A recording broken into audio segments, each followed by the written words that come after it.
तो आज आप लोग का पहला चैप्टर स्टार्ट होने जा रहा है 11th का। और जो आप लोग का चैप्टर है 11th का वो सेट है। और मैं आपकी पूरी जो क्लासेस है वो जेई मेंस और एडवांस की क्लासेस चलेंगी यहाँ पे बोर्ड्स के साथ। तो यहाँ पे आज हम लोग 11th का जो सबसे पहला चैप्टर है आपका वो पढ़ाने जा रहे हैं। और वो चैप्टर है आपका सेट।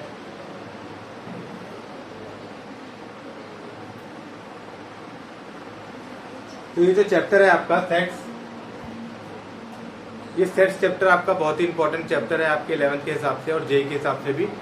और इसको स्टार्ट करने से पहले मैं आपको एक बेसिक थिंग बता रहा हूँ, सेट कैसे आप लोग को कनेक्ट करना है। तो जैसे हम लोग कभी मॉल जाते हैं तो वहाँ पे आपने देखा होगा कि एक जैसी चीज़ें एक जगह ही रखी रहती हैं। तो जैसे हम लोग क्या करते हैं, मॉल कभी भी जाते हैं तो रैक्स बने रहते हैं, गैलरियाँ बनी होती हैं। तो यहाँ पे घर के सामान लगे होते हैं, यहाँ पे लेट्स सपोज कपड़े लगे होते हैं, यहाँ पे तुम्हारी डेली रोजमर्रा के सामान लगे होते हैं। तो क्या होता है कि एक ही जैसे फंक्शन करने वाले सामान एक रो में लगे हैं, एक ही जैसे फंक्शन करने वाले सामान एक ही रो में लगे हैं। तो इसे हम क्या बोलेंगे, सेट। अगर इसको हम आपका अगर जैसे डेफिनेशन के हिसाब से देखें तो आप इसको ऐसे बोल सकते हो कि a collection of well defined elements are called set. तो ऐसे बोल सकते हो उसको, अगर आप चाहो तो लिख भी सकते हो कि the collection of well defined element or member are called set। तो हमने ये तो देख लिया कि सेट क्या है और हमने इसको पूरा ये भी देख लिया कि सेट को कैसे रिलेट करना है। अब हम थोड़ा सा आगे देखेंगे इसको लिखते कैसे हैं, इसका नोटेशन कैसा है, ठीक है।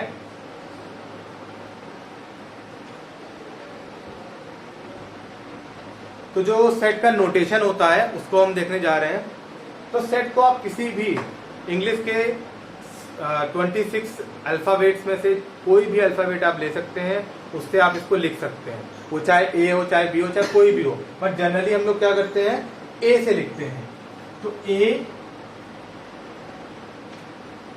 Is equal to curly braces of और इसके अंदर क्या लिखते हैं, एलिमेंट। लेट सपोज मैंने थोड़ी देर के लिए लिख लिए ए ई आई ओ यू। तो जो ए ई आई ओ यू है ये आपके क्या हो गए, एलिमेंट। किसके, सेट के एलिमेंट्स हो गए आपके सेट्स के। और इनको आप मेंबर भी कह सकते हो, ठीक है। एलिमेंट भी कह सकते हैं, मेंबर भी कह सकते हैं। तो इनमें कुछ क्वेश्चंस आए हुए हैं आपके कई बार जो आपके एनसीईआरटी बुक में भी दिए गए हैं, और कुछ स्टैंडर्ड पैरामीटर भी यहाँ पे गिवन है सेट्स के, जो आपको पहले से ही पता होने चाहिए।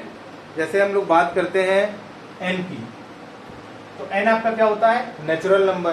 तो नेचुरल नंबर आपका 1 से लेके इनफाइनाइट होता है। तो एन लिखा है तो आपको दिमाग में सोच लेना है कि एन माने क्या है, नेचुरल नंबर का सेट है। डब्ल्यू लिखा है तो डब्ल्यू मतलब होता है होल नंबर, और ये आपका कहां से कहां तक होता है, 0 से लेकर इनफाइनाइट तक, 0 to इनफाइनाइट तक। और ये कहां तक है आपका, 1 to लेके इनफाइनाइट तक। तो आपका नेचुरल नंबर, होल नंबर, फिर आपके आते हैं इंटीजर नंबर। इंटीजर नंबर का जो साइन होता है रिप्रेजेंट करने का सेट में, वो होता है जेड एंड आई।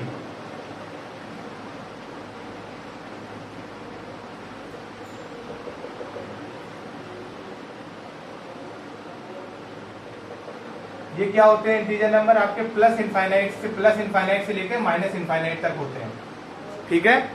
और आपका आता है इसके बाद रेशनल नंबर। तो रेशनल नंबर का जो साइन होता है उसको हम रिप्रेजेंट करते हैं क्यू से। और आपको रेशनल नंबर पता भी क्या होते हैं, पी बाई क्यू के रूप में लिखे जाते हैं या फॉर्म में लिखे जाते हैं। यहाँ पे जो पी और क्यू होता है आपका, पी एंड क्यू होता है, ये आपका क्या होता है, इंटीजर नंबर।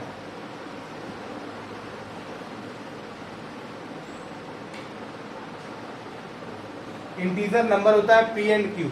और जो आपका क्यू है वो कभी भी 0 के बराबर नहीं होगा, ठीक है, 0 के बराबर नहीं होगा। फिर आपका आता है इर्रेशनल नंबर, ये तो आपका रेशनल नंबर का साइन हो गया। फिर इर्रेशनल नंबर आते हैं जिसको हम Q ऑफ C से लिखते हैं, और ये होते हैं आपके P बाई Q के फॉर्म में नहीं होते हैं।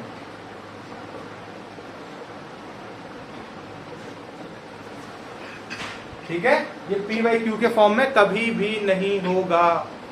इसका एग्जांपल अगर आपको देखना है तो आप बोल सकते हो अंडर रूट 3/2, अंडर रूट 2/√3।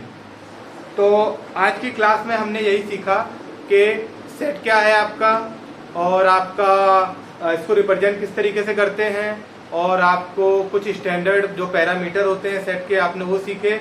और इससे रिलेटेड जो भी आपको क्वेरी हो आप मेरे चैट बॉक्स में डाल सकते हैं, जो भी आपको यूट्यूब का चैनल मिलेगा तो। और उसके बाद हम लोग कुछ क्वेश्चंस करेंगे अगली क्लास से इससे रिलेटेड। तो ये आज आपकी पहली क्लास थी, इसीलिए मैं बहुत ही इंट्रोडक्शन पार्टी आपका लिया है, सेट क्या है और इसके बारे में क्या है। तो चलिए ठीक है, अगर आपको वीडियो अच्छी लगी हो तो आप लाइक, सब्सक्राइब, कमेंट, शेयर कर सकते हैं। जय हिंद, जय भारत।